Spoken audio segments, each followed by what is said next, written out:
오늘 하세나 본문은 여호수아 5장 13절에서 15절까지의 말씀입니다. 여호수아가 여리고에 가까이 갔을 때에 눈을 들어서 보니 어떤 사람이 손에 칼을 빼들고 자기 앞에 서 있었다. 여호수아가 그에게 다가가서 물었다. 너는 우리 편이냐? 우리의 원수 편이냐? 그가 대답하였다. 아니다. 나는 주님의 군사령관으로 여기에 왔다. 그러자 여호수아는 얼굴을 땅에 대고 절을 한 다음에 그에게 물었다. 사령관님께서 이 부하에게 무슨 말씀을 하시렵니까? 주님의 군대 사령관이 여호수아에게 말하였다. 내가 서 있는 곳은 거룩한 곳이니 너의 발에서 신을 벗어라. 여호수아가 그대로 하였다. 드디어 이스라엘 백성은 이집트의 고된 노역의 생활과 하나님의 백성으로 훈련받은 그 광야 시대를 거쳐 약속의 땅이라고 불리는 가나안이라는 이 새로운 시대에 들어서게 되었습니다. 그런데 이 새로운 시대로 들어서는 첫 관문에서 만만치 않은 상대를 만나게 됩니다. 바로 여리고성이죠. 여리고성은 난공불락이라고 여겨지는 강력한 성이었고요.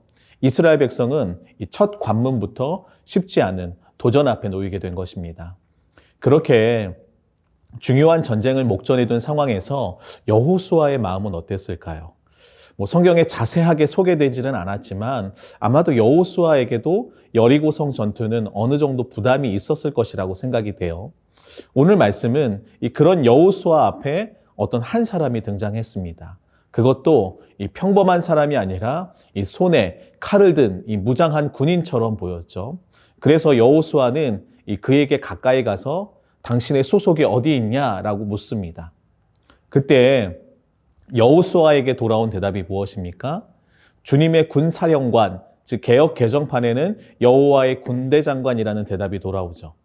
여호수아는 대답을 듣자마자 곧장 얼굴을 땅에 대고 엎드려 절을 했습니다. 여호수아는 이 주님의 군사령관이 어떤 존재인지 알았기 때문이죠. 그리고 이어 여호수아가 어떻게 행동을 합니까? 이 부하로서 이 군사령관의 말씀을 듣기 위해 이 청종의 자세를 지닙니다. 그러자 이 군대 사령관은 여호수아가 서 있는 곳이 거룩한 곳이니 신을 벗으라 라고 말을 하죠.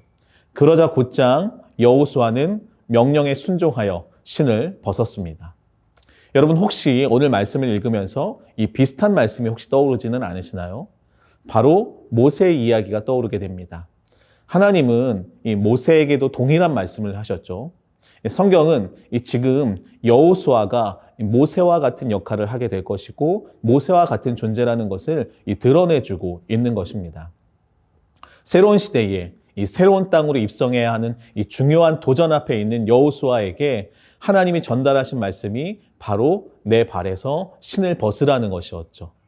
여러분, 신을 벗는다는 것은 우리의 모든 권리를 포기한다는 의미를 지니고 있습니다.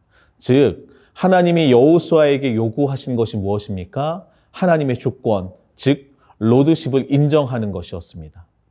출애굽 1세대가 실패하고 이 광야에서 모든 생을 마감한 이유가 무엇인가요?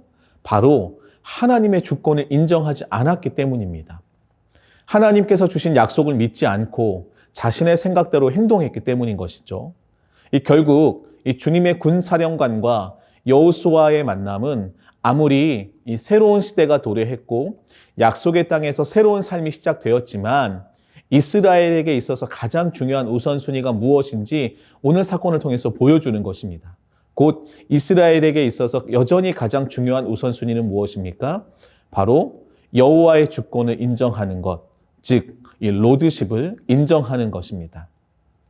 이것은 오늘을 살아가는 우리에게도 동일하게 적용이 돼요. 우리는요, 급변하는 시대 속에서 낯선 환경을 계속해서 마주해야 합니다. 그 속에서 우리는 지속적인 변화에 응답을 해야 하고요. 때로는 새로운 모습으로 또 탈피해서 이 세상을 살아가야 합니다. 그럼에도 불구하고 우리 삶에는요, 여전히 지켜야 할 우선순위가 있습니다. 바로 하나님의 주인 되심, 여호와의 주권, 이 로드십을 인정해야 하는 것입니다. 이 진리는 아무리 세월이 흐르고 환경이 새로워질지라도 여전히 변하지 않는 진리인 것입니다. 하나님의 주인 되심은 결코 양보하거나 타협할 만한 일이 아닌 것이죠. 따라서 우리는 오늘을 어떻게 살아가야 합니까? 먼저 우리는요, 하나님의 주권을 인정해야 합니다. 하나님이 우리 삶의 주인이시며 온 세상의 주인이심을 고백해야 하는 것이죠. 그리고 여호수아처럼 우리는요, 오늘도 우리에게 말씀하시는 주님의 음성에 귀를 기울여야 합니다.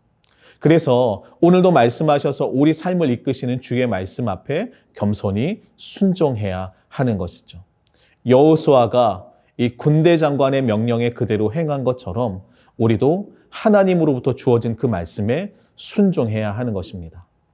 오늘 하루 그 하나님의 주권을 인정하며 우리에게 말씀하시는 주의 음성 앞에 겸손히 순종하는 우리 모두가 되기를 축복합니다. 오늘의 하시조는 집 주변을 산책하면서 쓰레기를 줍는 것입니다. 산책을 통해 건강을 증진하고 쓰레기 줍기를 통해 집 주변을 깨끗하게 하면 모두가 행복하겠죠. 오늘의 하시조 함께 하시죠.